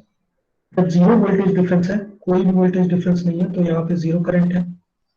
लेकिन जैसे जैसे आप वोल्टेज बढ़ा रहे हो, वोल्टेज डिफरेंस बढ़ा रहे हो, ठीक है, जो आप वोल्टेज डिफरेंस बढ़ा रहे हो वैसे वैसे क्या हो रहा है, यहाँ पे ये वॉल्व वीक हो रहा है, मतलब डिप्लीशन लेयर डिप्लीट हो रहा है, कम हो रहा है। और जैसे जैसे ये कम होता जाएगा वैसे वैसे क्या होगा, the amount of current will increase. ठीक है, करंट की जो एक्चुअल अमाउंट होगा वो क्या होगा, इंक्रीज होता जाएगा। तो जैसे जैसे आप इंक्रीज करोगे फॉरवर्ड बायस, वैसे वैसे धीरे धीरे आपका करंट इंक्रीज हो रहा है। करंट कैसे मेजर कर रहे हो, इस वर्टिकल डायरेक्शन से। तो वर्टिकल डायरेक्शन में देखो आप धीरे धीरे करंट इंक्रीज हो रहा है। एक इंस्टेंट ऐसा है जहां पे आपका कोई भी तो आपका डिप्लीशन लेयर नहीं है, जहां पे डिप्लीशन लेयर नहीं है वहां से करंट अब्रप्टली इंक्रीज हो गया। देख रहे हो, तो यहां से भी आप इंटरप्रेट कर सकते हो उस पर्टिकुलर सिचुएशन को कि क्या हो रहा है वहां पे। जब तक आपका डिप्लीशन लेयर है तब तक तो बहुत ही small amount of current flow हो रहा है, ठीक है, धीरे धीरे इंक्रीज हो रहा है। लेकिन एक ऐसा वोल्टेज है जिसके बाद आपका जो करंट का फ्लो का अमाउंट है वो बहुत ही ज्यादा है, अब्रप्टली चेंज हो रहा है। तो इसको आप एक्सपोनेंशियल टर्म्स में देख सकते हो। क्लियर है सबको? Yes sir. Yes, sir. Yes sir. So ये तो आपको क्लियर हो गया। तो इस पर्टिकुलर वोल्टेज को जहां से आपका करंट मतलब फ्लो करना शुरू हो जाता है और एक क्या बोलेंगे एब्सोल्यूट अमाउंट आ जाता है जिसको आप मेजरेबल अमाउंट बोल सकते हो, उस पर्टिकुलर पोटेंशियल को हम बोलते हैं कट इन वोल्टेज और कट ऑफ वोल्टेज। ठीक है, कट ऑफ वोल्टेज से पहले आपका डायोड वर्क नहीं करेगा, कट ऑफ वोल्टेज के बाद आपका डायोड वर्क करेगा। वर्क करने का मतलब कि करंट फ्लो होगा। तो यहां पे जो मैं बात कर रहा था, सिलिकॉन डायोड के केस में 0.7 वोल्ट होता है, अगर आपको याद हो। ठीक है, 0.7 वोल्ट जब तक आप दोगे नहीं तब तक आपका करंट फ्लो नहीं करेगा थ्रू दिस जंक्शन। तो 0.7 वोल्ट जैसे ही दोगे यहाँ पे कुछ करंट फ्लो करने लगेगा। 0.7 वोल्टेज से पहले कोई करंट फ्लो नहीं करेगा, मतलब इतना एनफ एनर्जी नहीं होगी इधर के होल्स की जो यहां से इस रीजन में ट्रांसफर हो जाए या मूव कर जाए। तो इस पर्टिकुलर सिचुएशन को यहाँ पे आप देख सकते हो कि एक 0.7 वोल्टेज आपका सिलिकॉन डायोड के केस में होता है और जर्मेनियम के केस में क्या होता है 0.3 होता है अप्रोक्सीमेटली। तो 0.3 कुछ इससे पहले होगा। तो जर्मेनियम डायोड में बहुत ही कम वोल्टेज देने पे ही आपका करंट का फ्लो होने लगता है। और सिलिकॉन डायोड में, हाँ बताइए सर, ये तो जेनर डायोड का ये है ना, मतलब ग्राफ है ना? नहीं, ये तो मैं सिंपल डायोड की बात कर रहा हूँ। अच्छा, जेनर डायोड का भी सेम ही ग्राफ होता है, ऐसा कुछ डिफरेंट नहीं होता है। अभी हम सिंपल डायोड की बात कर रहे हैं, जब जेनर आएगा तो हम बात करेंगे उसके बारे में। ठीक है, तो जो simple characteristic VI characteristic of diode होती है वो यही होती है। और इस पर्टिकुलर वोल्टेज को हम बोलते हैं cut in voltage. Cut in voltage वो वोल्टेज होता है if you apply this voltage then after this voltage, जब आप इंक्रीज करते हो वोल्टेज तो क्या होगा, current will flow through the diode. So actual जो करंट फ्लो होगा, मेजरेबल अमाउंट ऑफ करंट होगा, will flow through the diode. तो ये आपका फॉरवर्ड कैरेक्टरिस्टिक है। इसको आप बोलते हो, इस रीजन पर्टिकुलर को, इस फॉरवर्ड वाली रीजन को आप बोल सकते हो फॉरवर्ड कैरेक्टरिस्टिक ऑफ डायोड। और इस वाले पर्टिकुलर रीजन को आप बोल सकते हो रिवर्स कैरेक्टरिस्टिक ऑफ डायोड। तो कभी कभी क्वेश्चन में ऐसे भी पूछा जा सकता है कि draw reverse characteristic of diode and explain with diagram. ठीक है, एक्सप्लेन विथ प्रॉपर एक्सप्लेनेशन। ठीक है, जो भी आपका क्वेश्चन होगा वो इससे भी पूछा जा सकता है, मतलब एक पर्टिकुलर रीजन से भी पूछा जा सकता है। तो you have to remember these points. अब जब रिवर्स बायस की बात करते हैं तो रिवर्स बायस में भी आप ऐसे आप देख सकते हो कि जब आपका माइनॉरिटी करंट फ्लो हो रहा है, ठीक है,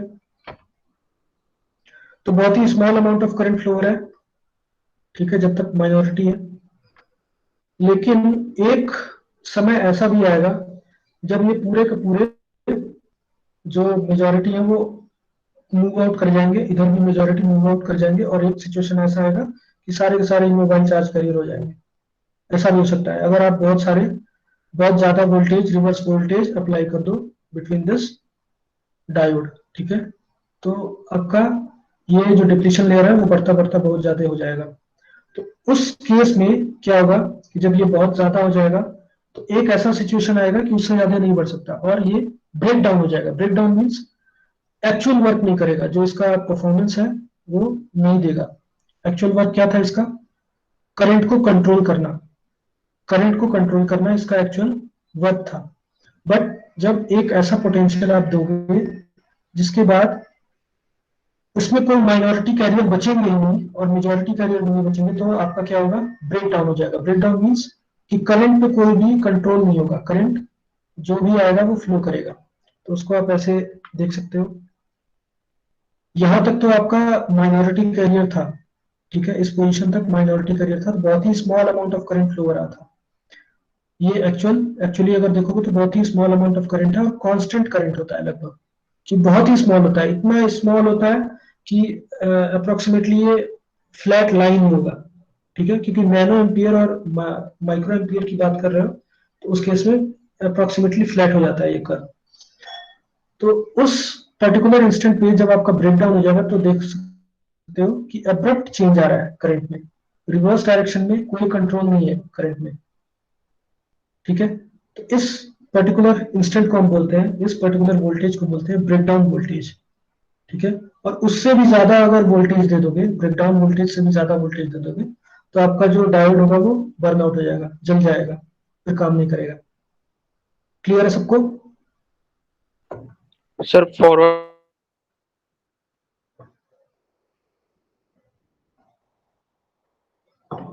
फॉरवर्ड केस बताना है,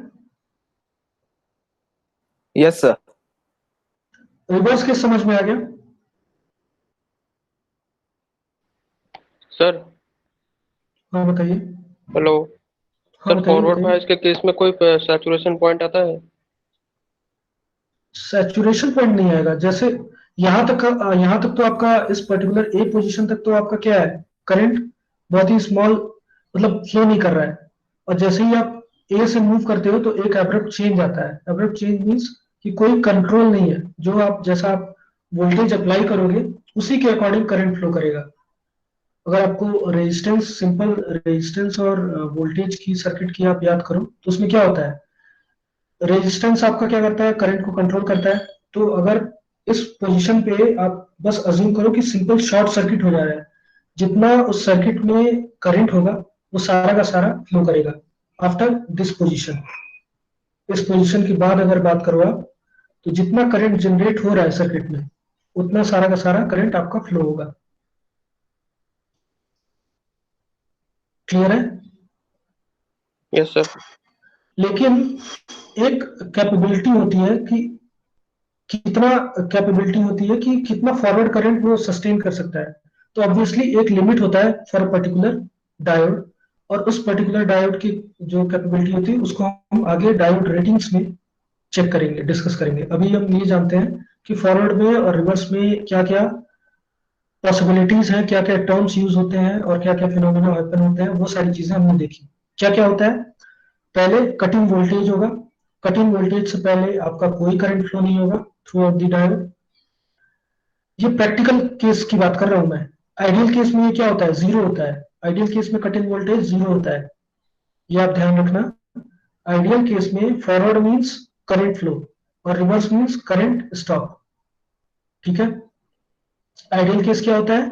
फॉरवर्ड मींस जैसे ही आप फॉरवर्ड अप्लाई करोगे तो जो डायोड विल एक्ट है शॉर्ट सर्किट, और जैसे ही आप रिवर्स बायस अप्लाई करोगे then diode will act as open circuit, ठीक है। ये आइडियल केस है। बट प्रैक्टिकल केस क्या होता है? प्रैक्टिकल केस मींस जहां पे सिलिकॉन और जर्मेनियम डायोड्स की का यूज करते हैं। तो उस केस में क्या होगा, you need certain amount of voltage to flow the current in forward direction. ठीक है, तो फॉरवर्ड डायरेक्शन में करंट फ्लो कराने के लिए आपको एक पर्टिकुलर वोल्टेज चाहिए ही चाहिए। ठीक है, और उस वोल्टेज को हम बोलते हैं कट इन वोल्टेज या कट ऑफ वोल्टेज। ठीक है, और वो कट ऑफ वोल्टेज होता क्या है, इसको आप वहां से भी देख सकते हो, जो मैंने बैरियर वोल्टेज बताया था पहले, याद हो अगर आपको तो, बैरियर पोटेंशियल। ये बैरियर पोटेंशियल क्या होता है, ये वाला पोटेंशियल जब कोई भी बायस अप्लाई नहीं है और यहाँ पे एक डिप्लीशन लेयर फॉर्म होता है और उसकी वजह से बैरियर पोटेंशियल या इलेक्ट्रोस्टैटिक फील्ड जनरेट होता है। ठीक है, ये वही वोल्टेज होता है जो यहाँ पे आपका कट इन वोल्टेज यूज कर रहे हो आप। ठीक है,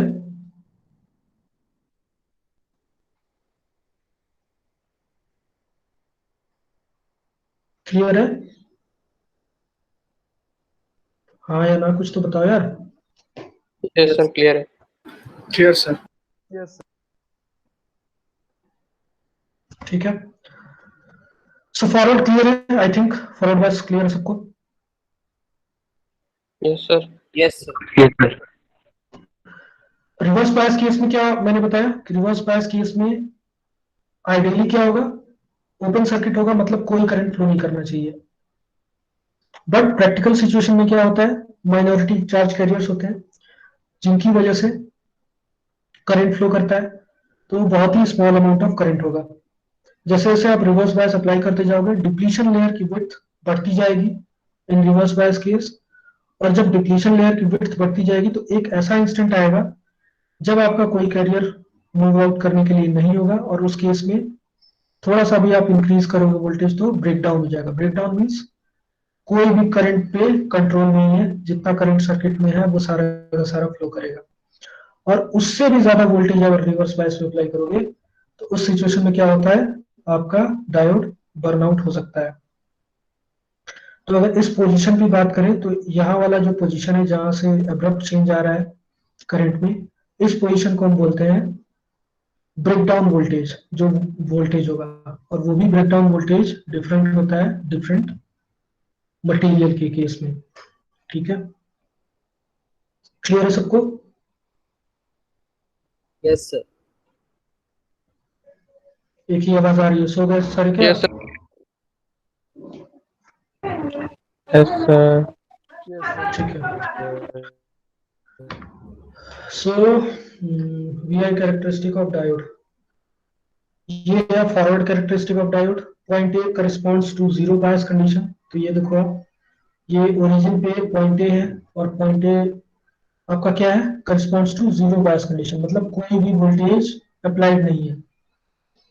now move to point B. Point B क्या है आपका, point B corresponds to where the forward voltage is less than the barrier potential of 0.7 volt.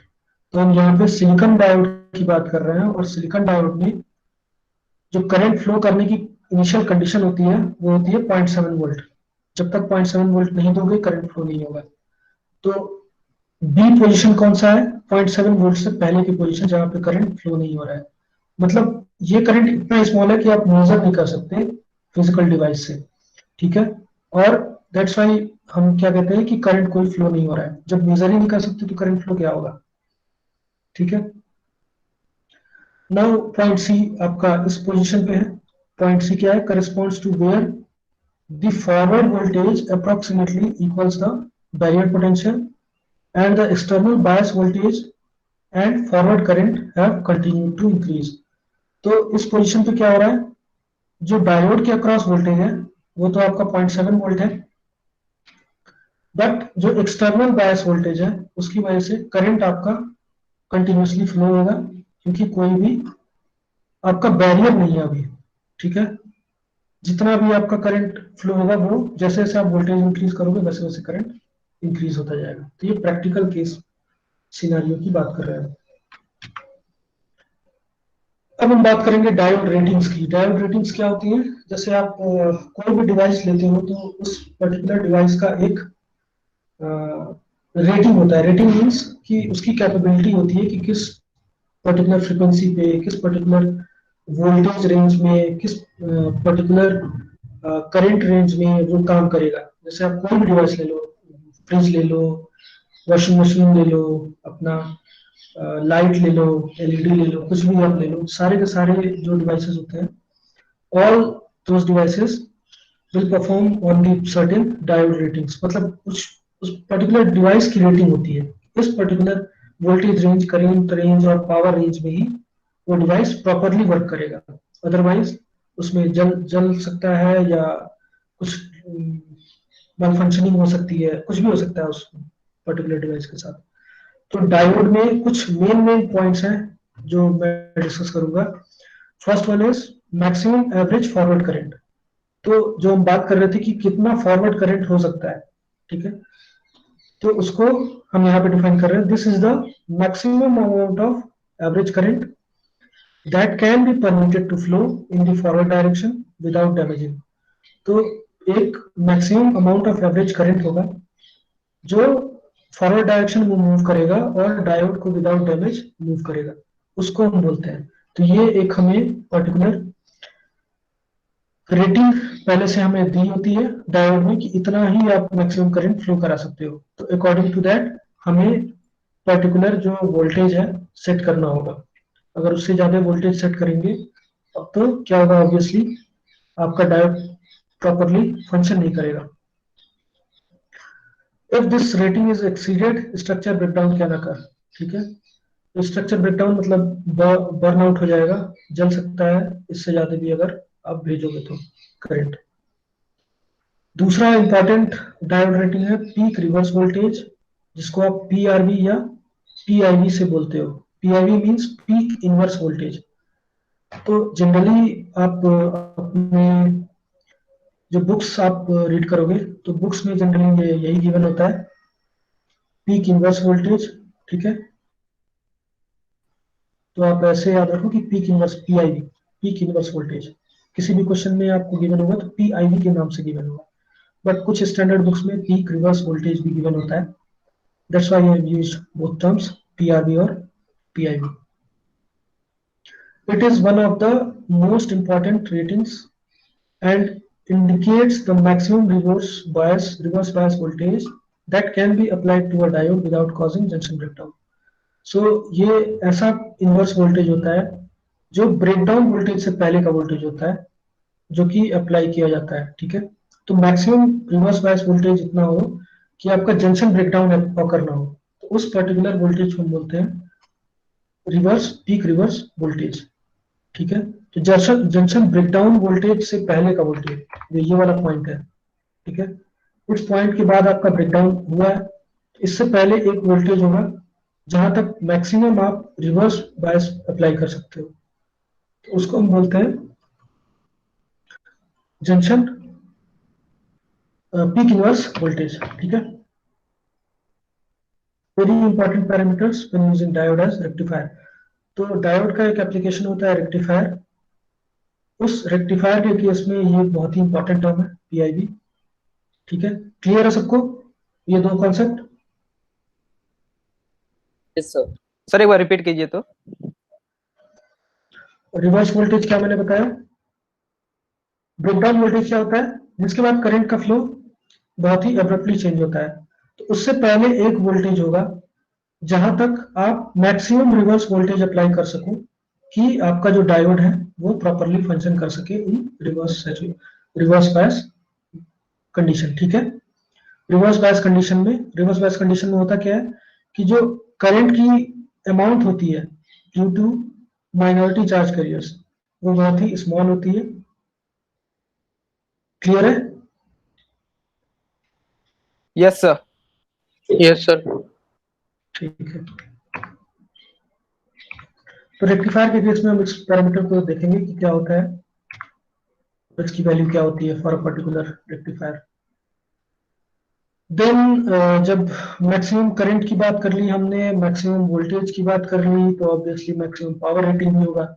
So this is the maximum power that can be dissipated at the junction without damaging. उसके बाद आता है reverse recovery time. Reverse recovery time भी बहुत ही important parameter है। ये क्या है, the amount of time it takes for a diode to turn off when the bias voltage across it alternates from forward bias to reverse bias polarity. Ideally this figure would be 0. तो ideally इसकी value 0 होती है, but practical cases में कुछ time लेता है. इसका मतलब क्या है, इस पर्टिकुलर इमेज से समझो आप कि सपोज आपका फॉरवर्ड बायस कंडीशन में, फॉरवर्ड बायस कंडीशन में आपका है और आपने इसको फॉरवर्ड बायस कंडीशन में, तो ऑब्वियसली करंट पे कोई फ्लो पे कंट्रोल नहीं है, करंट अपना फ्लो कर रहा है according to the biasing voltage. जैसे ही आपने वोल्टेज की डायरेक्शन चेंज की, ठीक है, फॉरवर्ड बायस से रिवर्स बायस अप्लाई किया, तो आइडियल केस में क्या होना चाहिए, तुरंत स्टॉप हो जानी चाहिए करंट की फ्लो, क्योंकि हम आइडियल केस में मान के चलते हैं कोई माइनॉरिटी चार्ज प्रेजेंट ही नहीं है पी साइड में और एन साइड में. बट प्रैक्टिकल केस में क्या होता है कि कुछ माइनॉरिटी चार्ज कैरियर्स अवेलेबल होते हैं, जिनकी वजह से जब आप रिवर्स अप्लाई करते हो तो करंट तब भी फ्लो करता है कुछ टाइम के लिए, ठीक है.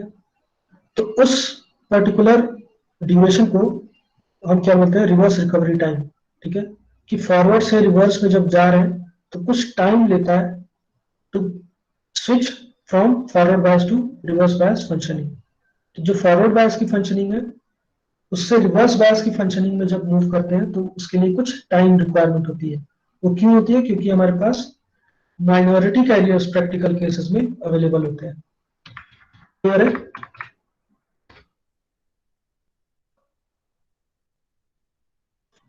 क्लियर यस है? Sir, yes sir. ठीक है. सर इसका यह भी रीजन हो सकता है कि जब हम फॉरवर्ड बायस करते हैं तो डिप्लेशन रीजन एक पॉइंट के बाद 0 हो जाता है, तो जब भी हम उसको रिवर्स करेंगे तो वो डिप्लेशन रीजन वो बनने में थोड़ा टाइम लगेगा, मतलब उसका हाँ, ओरिजिनल वो भी कह पोजीशन में सकते आने हो, में वो भी, लगेगा. हाँ सेम सेम वो भी कह सकते हो आप, वो भी कह सकते हो, दोनों रीजन हो सकते हैं. ठीक है, क्लियर है? Yes sir. ओके. सो अब उसके बाद कुछ पैरामीटर्स हैं डायोड के. First one is the diode DC और स्टैटिक रेजिस्टेंस. ठीक है, तो जैसे डायोड आपका परफॉर्म करता है फॉरवर्ड बायस और रिवर्स बायस में, तो फॉरवर्ड और रिवर्स बायस में अगर आप देखो तो रेजिस्टेंस क्या होता है आपका, V डिवाइडेड बाई I. ठीक है, V डिवाइडेड बाई I.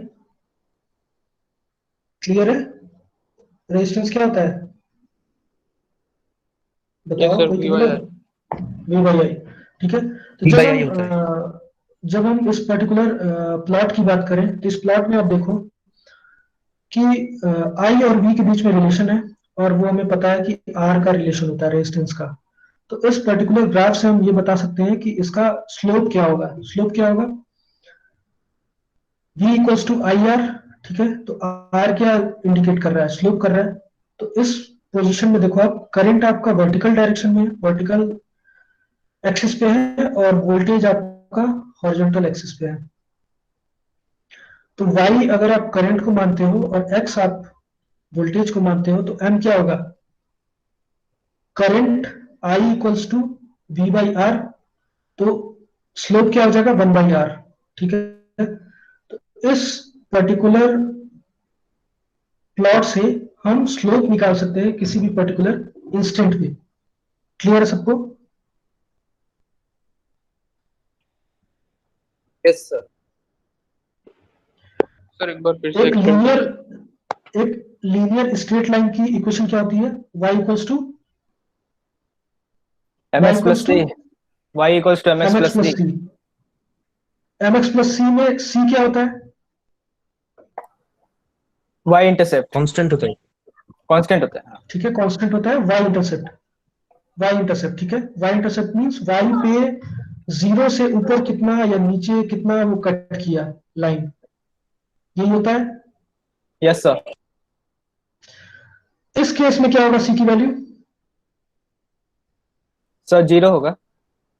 ठीक है, नेगेटिव होगा, y इस साइड है ना, कहाँ नेगेटिव इस होगा, साइड. आप तो इस साइड दिखा रहे हो सर. वो अच्छा है 0 पे. हाँ सर, ठीक है, ठीक है. कहाँ, सर वर्टिकल डायरेक्शन में हम चेक कर रहे हैं ना, कहाँ पे कट कर रहा है ग्राफ, ये हाँ, ग्राफ कहाँ कट कर रहा है वर्टिकल ठीक है डायरेक्शन में, 0 पे कट कर रहा है। तो सी हाँ हाँ ठीक है क्या होगा आपकी, 0 की वैल्यू। सो लाइन की इक्वेशन क्या होगी, y equals to mx। Clear है?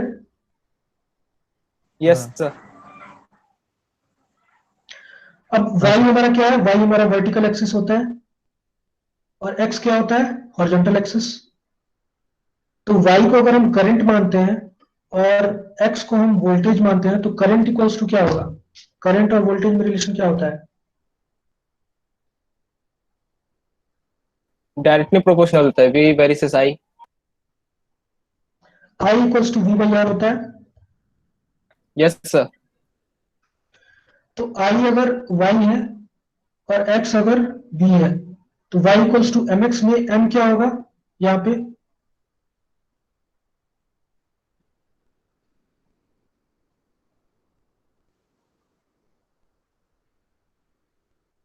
m क्या होगा,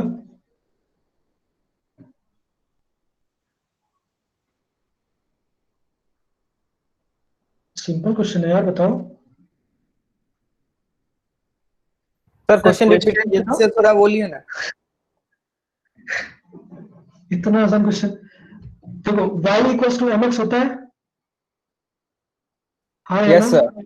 यस सर। हाँ sir. y equals to mx में m क्या होता है, slope. Slope.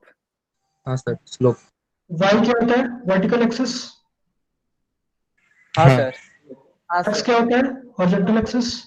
Horizontal axis. Yes sir. हाँ अब v i और r को y m और x से रिप्रेजेंट करना है हमें, तो m की वैल्यू क्या होगी, 1 बाई आर।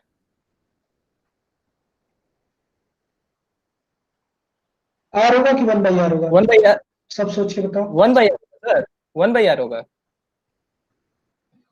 किसी को डाउट है, किसी को लग रहा है कि r होगा,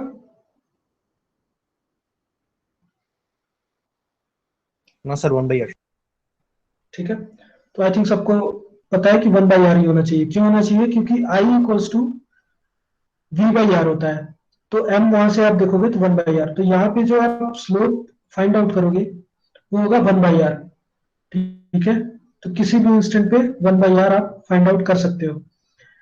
तो जब हम फॉरवर्ड बायस की बात कर रहे हैं, तो फॉरवर्ड बायस में दो केसेस हो सकते हैं, एक तो आप एसी सप्लाई दो या दूसरा डीसी सप्लाई दो। तो जब हम डीसी सप्लाई देते हैं तो उस केस में हम क्या बात करते हैं, जब डीसी सप्लाई की बात होती है तो उस केस में जो हमारा रेजिस्टेंस होता है उसको हम बोलते हैं स्टैटिक रेजिस्टेंस, ठीक है, स्टैटिक रेजिस्टेंस। तो आर की वैल्यू क्या होगी, R DC equals to V DC divide by I DC. तो जो डीसी सप्लाई है, वोल्टेज डिवाइड बाई करंट जो डीसी आपका प्रोड्यूस हो रहा है due to this DC supply, तो उसको आप R D equals to V D divide by I D आप कह सकते हो।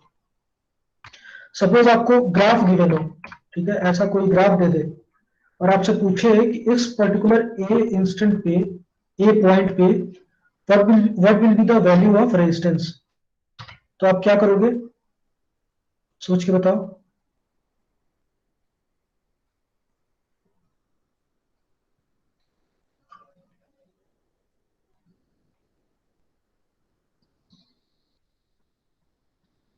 मैंने क्या क्वेश्चन पूछा,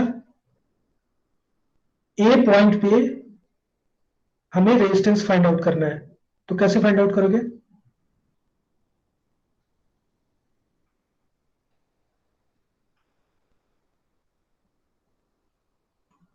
एम आई ऑडिबल, मेरी आवाज आ रही है क्लियरली।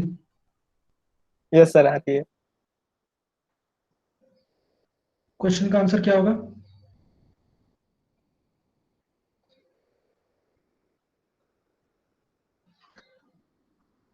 अरे सिंपल है यार, ए पोजीशन पे आपको क्या पता होना चाहिए, करंट की वैल्यू पता होनी चाहिए और वोल्टेज की वैल्यू पता होनी चाहिए, हाँ या ना,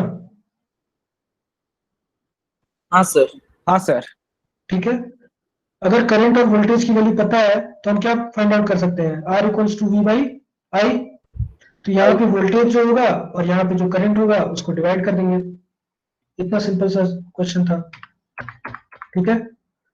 तो डीसी जब सप्लाई है, DC supply means constant voltage source आप सप्लाई कर रहे हो, तो उस केस में जो रेजिस्टेंस होता है उस रेजिस्टेंस को हम बोलते हैं static resistance, and that can be evaluated by VDC divide by IDC.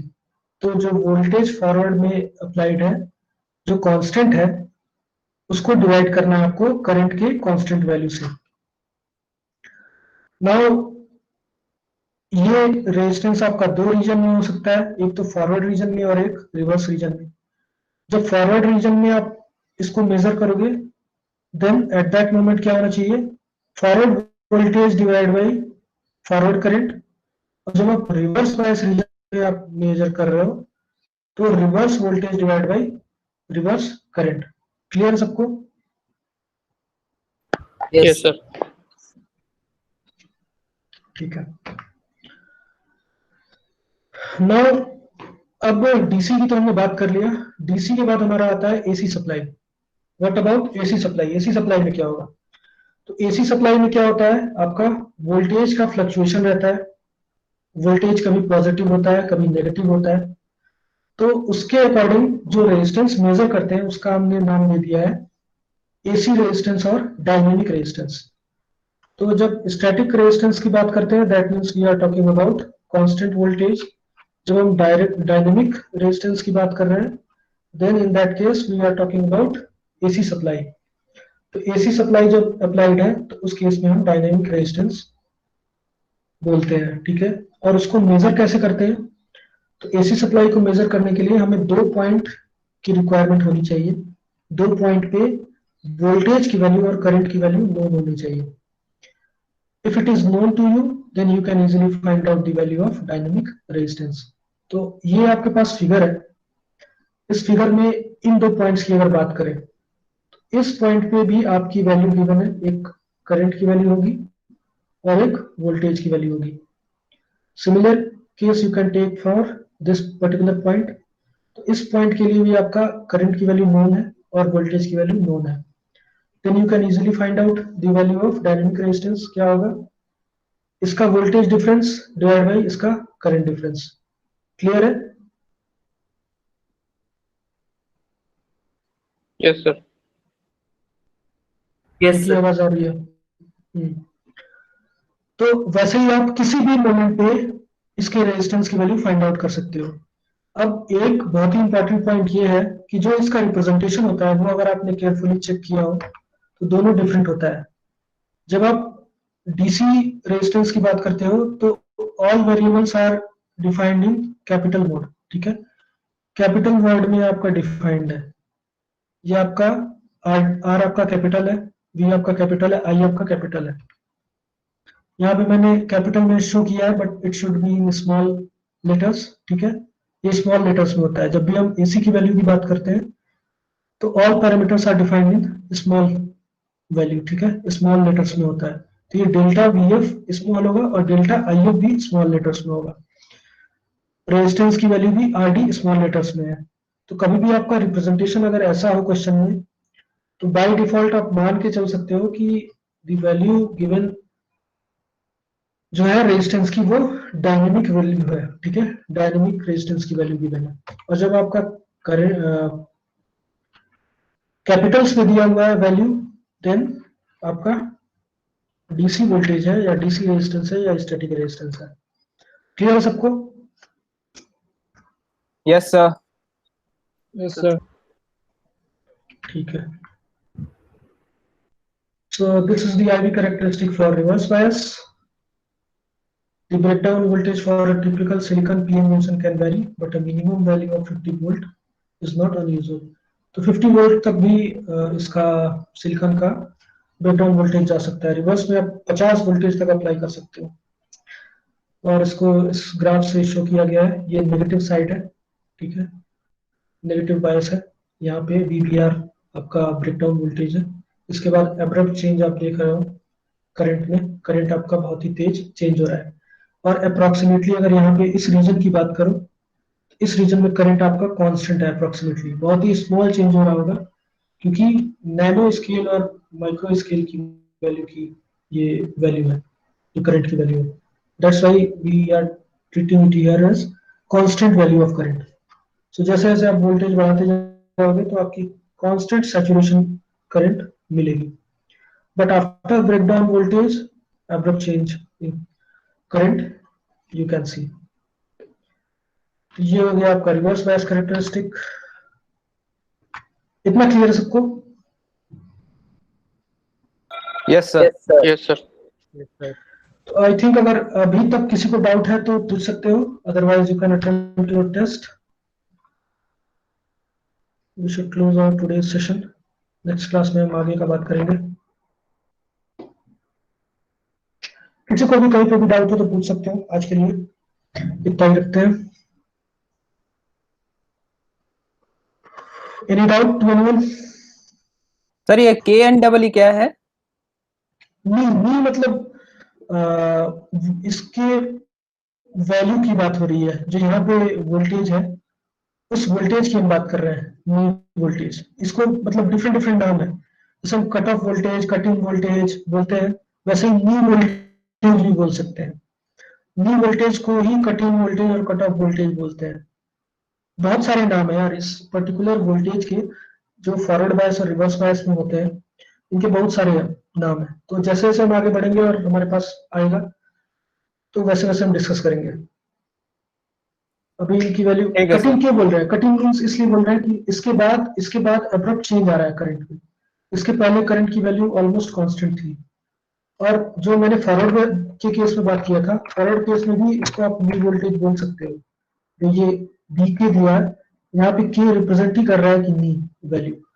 तो फॉरवर्ड बायस में भी आप बोल सकते हो, रिवर्स बायस में भी बोल सकते हो। कटिंग का मतलब यही होता है कि इसके बाद जो फंक्शन है वो चेंज हो रहा है, एब्रप्ट चेंज हो रहा है फंक्शन में, ठीक है।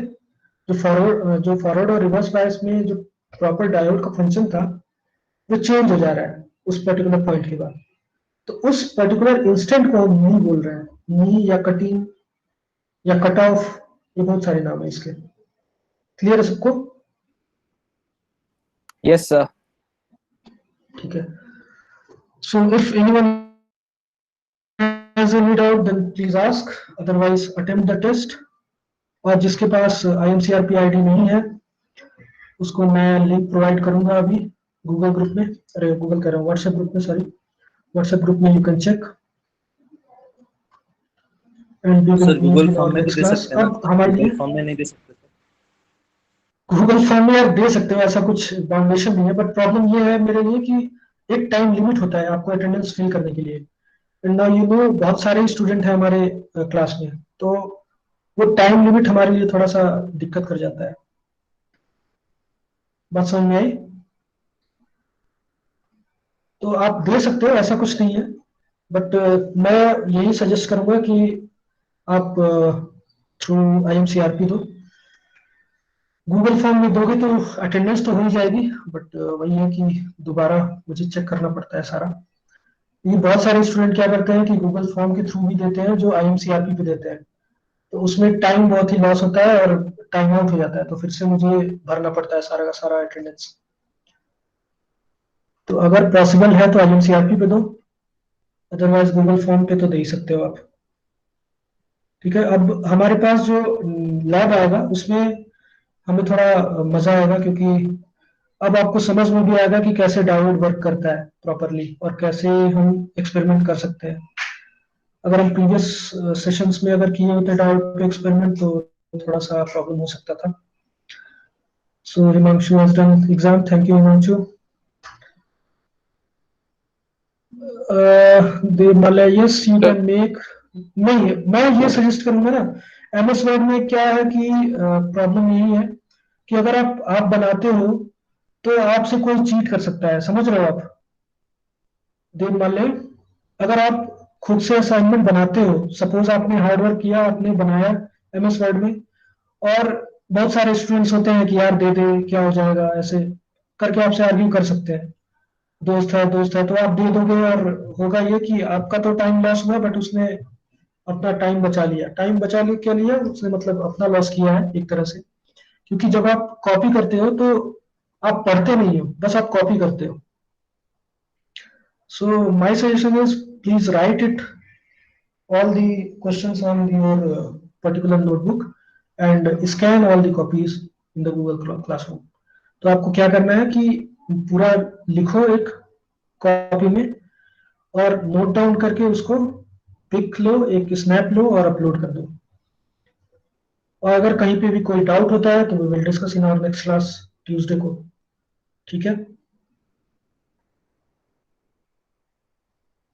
ओके सर पिछला लैब क्लास में जो एक हुआ था कि नॉन ओमिक डिवाइसेस, सर उसका जो कंसेप्ट है वो समझ नहीं आया सर, कैसे होता है और क्या कौन कौन से नॉन ओमिक डिवाइसेस है? अभी अभी आएंगे, वो आगे आएंगे, क्योंकि हमने अभी इसका इक्वेशन डिस्कस नहीं किया है। जो डायोड का प्रॉपर इक्वेशन होता है, आईवी रिलेशन होता है, वो जब आईवी रिलेशन हम डिस्कस करेंगे then you will understand easily कि कैसे वो पर्टिकुलर ग्राफ आ रहा है और क्यों हम नॉन ओमिक कह रहे हैं। नॉन ओमिक को आप ऐसे भी देख सकते हो, जो let me just show you the graph. Non ohmic का रीजन क्या है वो भी आप यहाँ पे चेक कर सकते हो। आपको ये दिख रहा होगा, आईवी कैरेक्टरिस्टिक शो हो रहा है, please confirm. Yes sir, show रहा है। Yes sir. तो इसमें देखो आप, आईवी रिलेशन क्या होता है? आईवी रिलेशन इज लीनियर, मतलब y इक्वल्स टू mx अगर आप बात कर रहे हो, देन जो m होता है दैट इज जो स्लोप होता है दैट मस्ट बी कांस्टेंट। तो यहाँ पे क्या हो रहा है, यहाँ पे यहाँ तक तो आपका कांस्टेंट दिख रहा है, ठीक है? अगर आप ए पॉइंट तक देखो तो वहां तक आपका रेजिस्टेंस सेम है, but after a point resistance की वैल्यू चेंज हो गई, ठीक है? तो I is not directly proportional to V in this region. तो स्मॉल रीजन में तो हम कह सकते हैं कि ये ओमिक बिहेवियर है, बट आफ्टर सम पॉइंट ये ओमिक बिहेवियर नहीं है। इसका अगर आप इंटरसेप्ट लोगे, अगर इसको एक्सटेंड करोगे, तो आप देख सकते हो कि नेगेटिव साइड में कहीं पे इसका इंटरसेप्ट हो रहा है, देख सकते हो। अगर इसको आप एक्स्ट्रापोलेट करोगे, पेन से अगर आप इसको एक्स्ट्रापोलेट करो तो यहाँ पे कहीं जाके कट करेगा, देख रहे हो? तो ये इतना अमाउंट ऑफ इंटरसेप्ट दे रहा है जो कि y equals to mx plus C represent करेगा, जो कि नॉन लीनियर हो गया, एक तरह से नॉन ओमिक हो गया। क्लियर है? ओमिक मतलब क्या होता है? y इक्वल्स टू mx मतलब v equals to I R. But यहाँ पे क्या हो रहा है, इसका स्लोप कहीं कट कर रहा है यहाँ पे, और ये आपका एक्स्ट्रा कंटेंट दे रहा है जो कि y equals to mx plus C को रिप्रेजेंट करेगा, ना कि y इक्वल्स टू mx को रिप्रेजेंट करेगा। तो अगर y इक्वल्स टू mx को रिप्रेजेंट करता तब तो हम कह सकते थे y equals to mx means v equals to I R, और v equals to I R को रिप्रेजेंट कर सकता था तब तो हम कह सकते थे कि दी पर्टिकुलर डायोड और पर्टिकुलर जो आपका डिवाइस है that is working as a ohmic principle, ठीक है? तो ओमिक प्रिंसिपल पे वर्क कर रहा है। बट यहाँ पे क्या हो रहा है, v equals to I R को फॉलो नहीं कर रहा है। क्लियर है? Yes sir. बताइए, ठीक है? सो अगर आपने एग्जाम कर लिया है तो we must conclude this session. Thank you all. We will meet in our next class. Thank you sir.